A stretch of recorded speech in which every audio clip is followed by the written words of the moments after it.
I think it's different in a lot of ways from the first album. I think it's just grown up a lot. We've been through a lot, and I don't know, I think we've grown tremendously as musicians. I mean, after performing so much live and, I don't know, just getting older, I just think it's a much stronger album. I love Fallen, but I think this one's more intimate in some ways and also just bigger and heavier and more of everything.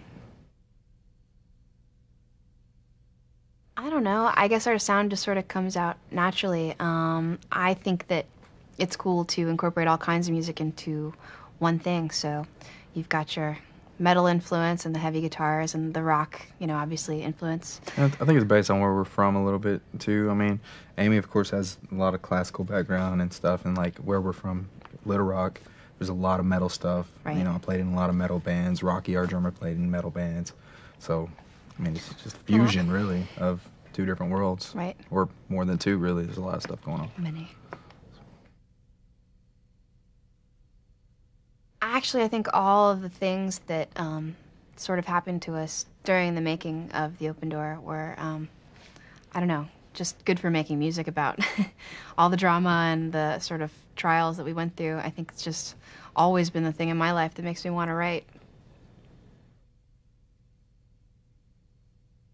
I think you just really need to be able to vibe with somebody. Terry and I just kind of had some sort of magic when we were writing. I don't know. I didn't used to think I could write with anybody. On the last record, the writing was all sort of done in a disjointed way. Like, I'd write my stuff, and Ben would write stuff, and I don't know, then we'd come together and sort of pool ideas. And this time, I really felt like I got to just jam and sit in a room and make music with people. So it was good. I think it was a more natural sort of experience, and it let the music, I think, be more creative.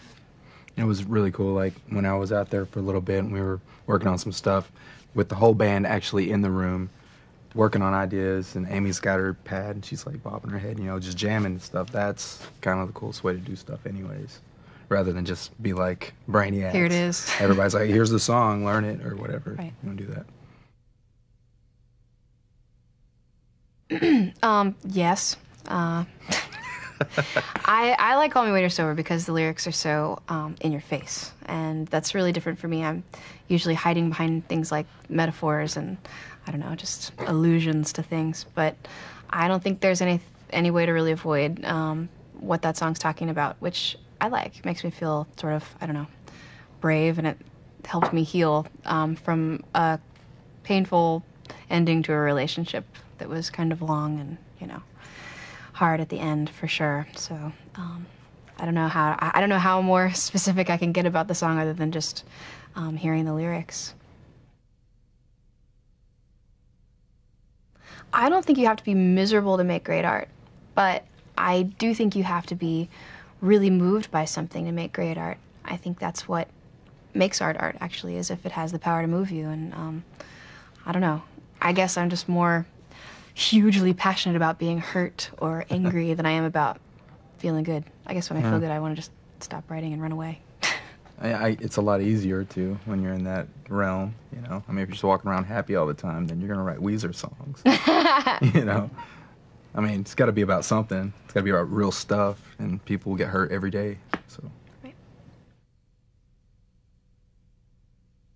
I think people should listen to all kinds of music. I think too often people just kind of swallow what's fed to them, and there's a lot of music out there that's popular because it's played so much, and that doesn't necessarily make it great. I think people should just be open-minded and search for great music, for great art of any kind, instead of just accepting kind of the way things are. I usually have to search for great stuff.